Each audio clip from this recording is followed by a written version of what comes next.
नमस्कार, 21 अप्रैल 2009 के America live में आपका स्वागत है। सबसे पहले नजर डालते हैं आज की खास खबरों पर। भारत ने स्पाई सैटेलाइट का किया प्रक्षेपण। इससे सीमा सुरक्षा किस हद तक बढ़ सकती है, जानेंगे विशेषज्ञ से। दुनिया के साथ रिश्ते सुधारने के राष्ट्रपति ओबामा के प्रयासों के बारे में अमेरिका में हो रही है खूब चर्चा और 10 साल बाद अमेरिका याद कर रहा है दर्दनाक कोलंबाइन हत्याकांड को। वॉशिंगटन डीसी से मैं हूं वॉइस ऑफ अमेरिका का अंशुमान आपटे। अब खबरें विस्तार से। इजरायल द्वारा विकसित भारत के नए स्पाई सैटेलाइट से क्या उम्मीदें लगाई जा सकती हैं, आइए जानते हैं अमिताभ घोष से, जो अमेरिकी स्पेस एजेंसी नासा के वैज्ञानिक हैं। अमिताभ, स्वागत है स्टूडियो में। तो अमेरिका ने भी ऐसे स्पाई सैटेलाइट छोड़े हैं, उनके मुकाबले ये भारतीय सैटेलाइट कितना असरदार है? मैं बताऊंगा ये स्टेट ऑफ द आर्ट है, but of course this is one satellite, एक ही सैटेलाइट है। तो अमेरिका के सारे नेटवर्क शायद है, and then it is not just the getting the data, वो processing and timely processing in military use is very important. तो उसका मैं infrastructure I do not know, but तुम्हारा प्रश्न का जवाब, ये प्रॉब्ली एक state of the art satellite है। अमेरिका ने जो एक आतंकवाद के खिलाफ लड़ाई है, उसमें इस ऐसी टेक्नोलॉजी का बहुत असरदार इस्तेमाल करता है अमेरिका। तो क्या अब इस सैटेलाइट के जरिए भारत भी इस तरह का एक असरदार उपयोग इस सैटेलाइट टेक्नोलॉजी का कर सकेगा अपनी सीमाओं को सुरक्षित रखने के लिए? देखो, ये पहला स्टेप है, ये बता सकते हो। अमेरिका और रशिया, इन लोगों का जो मिलिट्री स्ट्रेटेजी, ये सबमरीन और जवान और आर्मी ट्रूप्स के सिवा अब स्पेस में चला गया है। तो स्पेस में बहुत सारे सैटेलाइट है, वहाँ से मॉनिटरिंग होता है, वहाँ से मिसाइल डिफेंस का बात चलता है, वहाँ से स्ट्राइकिंग एट एनिमी टेरिटरी। तो इंडिया का ये पहला कदम है। तो उसके साथ कंपैरिजन करना अभी शायद it's not right, but at the same time India वही क्लब में अभी हेडेड है, हाँ, जहां मिलिट्री में इंडियन कैपेबिलिटी बन रहा है, इंडिया, चाइना, इन कंट्री को।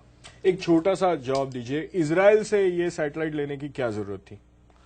देखो, तुम यदि मिलिट्री का जवान या जनरल होते, तुम्हारा चाहिए डेटा, जो भी दे सकता। इंडिया में टाटा ग्रुप, एल&टी या इजराइल, जहां से भी मिल सकता है ये इंस्ट्रूमेंट, वहां से तुम ले लोगे। I don't think there is a specific reason. हाँ, दूसरा कोई देश भी देता या प्राइवेट कंपनी भी देता, I think the military would have taken it. It's a capability. बहुत बहुत धन्यवाद आपका। मेरी इस पूरी बातचीत को देखने के लिए हमारी वेबसाइट पर क्लिक करें। पता है www.voasamachaar.com।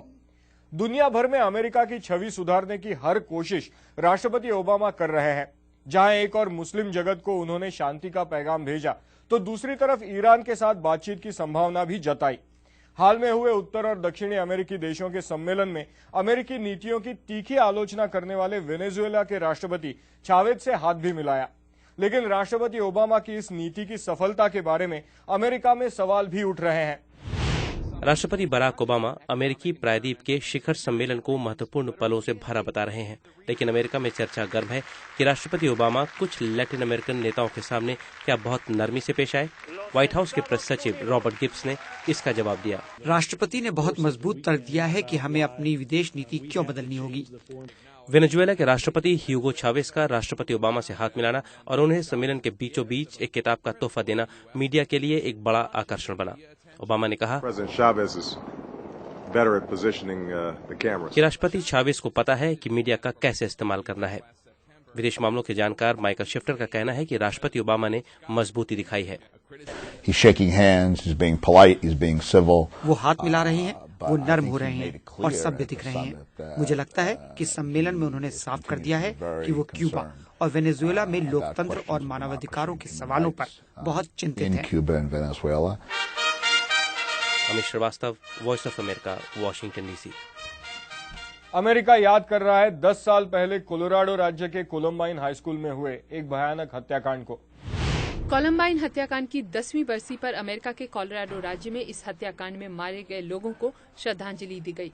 कोलंबाइन हाई स्कूल में हुए इस कांड में 2 छात्रों ने अपने ही स्कूल के छात्रों पर अंधाधुंध गोलियां चलाकर अपने 12 साथियों और एक स्कूल टीचर की हत्या की थी।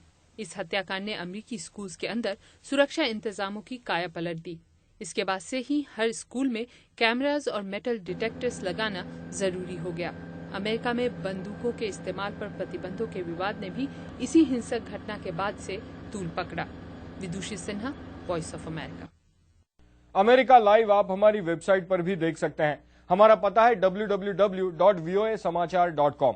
अमेरिका लाइव आपको कैसा लगा और हम इसे कैसे बेहतर बना सकते हैं, अगर इस बारे में आपकी कोई भी राय हो तो हमें लिख भेजिए। हमारा ईमेल एड्रेस है americalive@voanews.com।